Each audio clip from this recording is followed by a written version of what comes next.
Hello guys, welcome to GST club Hyderabad. मैं आप सब लोगों का स्वागत करता हूं।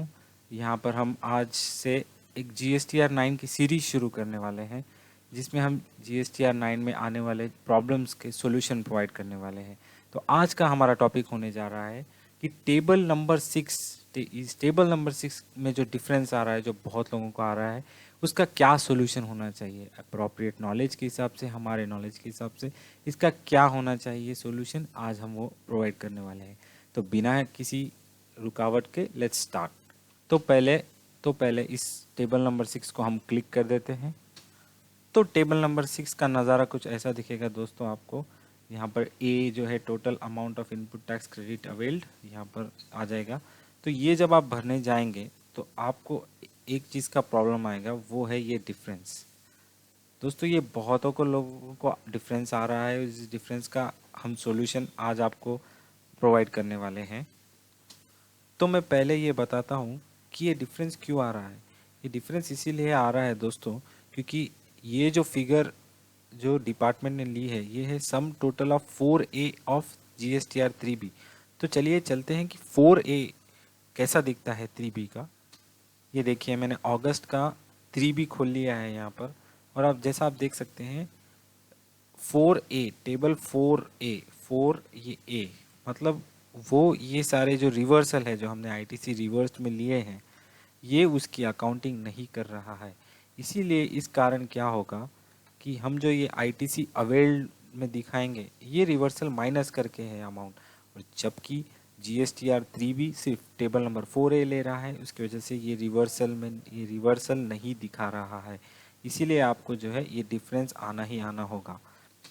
तो इसका सॉल्यूशन हम ये प्रोवाइड कर सकते हैं कि यहाँ पर जो है इस फिगर को इस फिगर से मैच करने की कोशिश मत कीजिए दोस्तों। जो आपका डिफरेंस है उस डिफरेंस को आने दीजिए। यहाँ पर इस डिफरेंस को हटाने की कोशिश मत कीजिए। अगर यहाँ पर डिफरेंस नहीं आया तो इसका मतलब ये हो जाएगा कि आपने भी इनपुट इतना ही लिया है, जबकि आपने इनपुट लिया है इतना का। तो आपको नोटिस आएगी। इस चिंता में आप इस डिफरेंस को निकालने की कोशिश मत कीजिए, बल्कि बल्कि यहाँ जो डिफरेंस है इसे ऐसे ही रहने दीजिए और आप चलिए बाहर। तो 6 में तो डिफरेंस आ गया, ठीक है, इसे ऐसे ही रहने दीजिए। अब हम खोलते हैं टेबल नंबर 8। तो टेबल नंबर 8 का नज़ारा कुछ ऐसा दिखेगा आपको।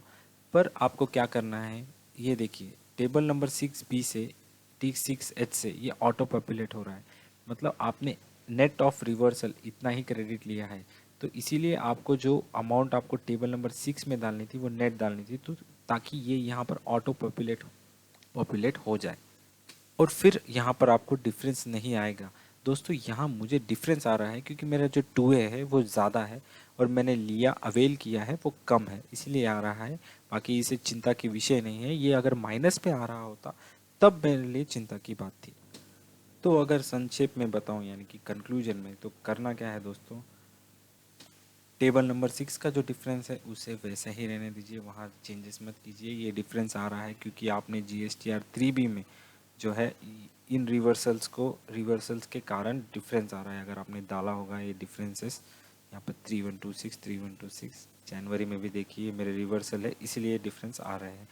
तो सिंपल सा सोल्यूशन यही है कि टेबल नंबर 6 में इस डिफरेंस को वैसे ही रहने दीजिए। आपका टेबल नंबर 8 का जो कॉलम नंबर 2 है, कॉलम नंबर B है, ये मैच होना चाहिए एज पर अवेल नंबर 6 का। धन्यवाद। तो उम्मीद करते हैं कि आप इस तरह से आपका रिटर्न सही तरह से फाइल करेंगे और आपको कोई दिक्कत नहीं आएगी। ठीक है, आज के इस वीडियो में बस इतना ही। थैंक यू वेरी मच दोस्तों, थैंक यू वेरी मच।